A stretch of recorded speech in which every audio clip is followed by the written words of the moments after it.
Hello friends and welcome back to my YouTube channel. आज हम देखने वाले हैं बायोकेमिस्ट्री के 5 मोस्ट इंपॉर्टेंट न्यूमेरिकल्स जो मैंने आपको बताए थे ऑलरेडी।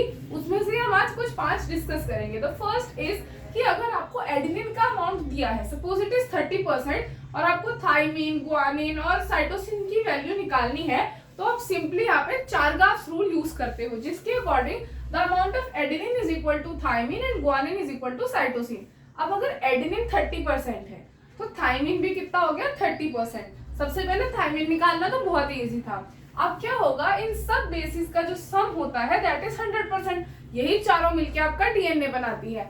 ए और टी आपको पता है मिलाकर 60 है, तो जी और सी कितना आ जाएगा 40। अब हमें पता है जी और सी तो बराबर है ना, तो हम यहाँ पर इसको अगर जी से रिप्लेस कर दे तो 2g इज इक्वल टू 40, जिससे कि जी की अमाउंट पे आ गई 20% और जितना जी उतना ही सी। तो इस तरीके से adenine is 30%, thymine is 30%, guanine is 20% and cytosine is also 20%। जब भी आपको ऐसा क्वेश्चन मिले आपको चारगाफ रूल जो है वो अप्लाई करना है।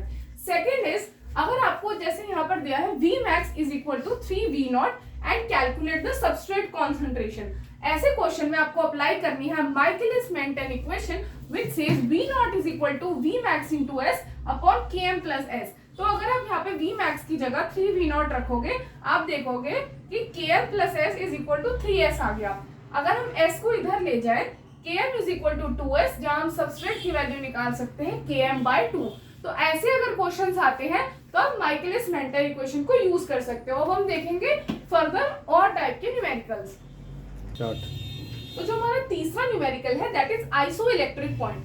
नॉर्मली आइसोइलेक्ट्रिक पॉइंट जो होता है वो 2 पीके वैल्यूज का एवरेज होता है, बट अगर आपको ऐसे 3 पीके वैल्यूज दी हो तो आपको कौन सी 2 लेनी है, तो आपको याद रखना है क्लोजेस्ट 2 वैल्यूज आपको लेनी है। जैसे इस केस में ये दोनों ज्यादा क्लोज है, यानी कि दोनों स्मॉलेस्ट वैल्यूज को लेके यहाँ पर मैंने पीआई निकाला है। अगर यहीं पे यहाँ पर सपोज 8.6 होता तो वो इसके क्लोज होता तो हम इसकी एवरेज लेते। तो पीआई यानी कि आइसोइलेक्ट्रिक पॉइंट कैलकुलेट करने के लिए आपको क्लोजेस्ट वैल्यूज का एवरेज लेना है।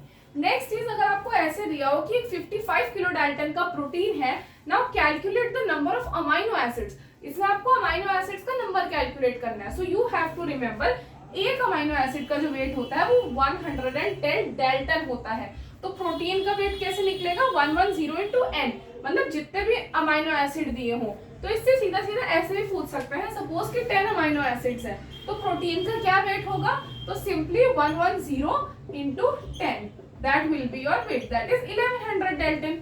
ठीक है, अभी हमसे क्या पूछा है कि ये प्रोटीन है, इससे अमाइनो एसिड निकालने हैं, तो जो प्रोटीन का वेट आपको गिवन है convert it into daltons and then divided by 110, so you will get 500 amino acids. The last question for today is कि अगर आपको ऐसी एक चेन दी है पॉलीपेप्टाइड की and you have been asked कि इसको हमने ट्रिप्सिन से कट किया, कितने फ्रेगमेंट्स होंगे, तो आपको पता होना चाहिए दैट ट्रिप्सिन जो है वो कट करता है आर्जिनिन एंड लाइसिन पे and it is an endonuclease. ठीक है, और उसके सी टर्मिनस पे कभी भी प्रोलीन नहीं होना चाहिए। तो यहाँ हम देखेंगे यहाँ पर वो कट नहीं कर सकता, हालांकि ये आर्जिनिन है, बट क्यों, क्योंकि यहाँ पर एक्सोन्यूक्लियस कट करता। तो पहला कट यहाँ लगा और दूसरा यहाँ। यहाँ क्यों नहीं कट किया, क्योंकि यहाँ पर प्रोलीन था सी टर्मिनस पे। तो टोटल 2 कट्स लगे, यानी कि 3 फ्रेगमेंट्स बनेंगे।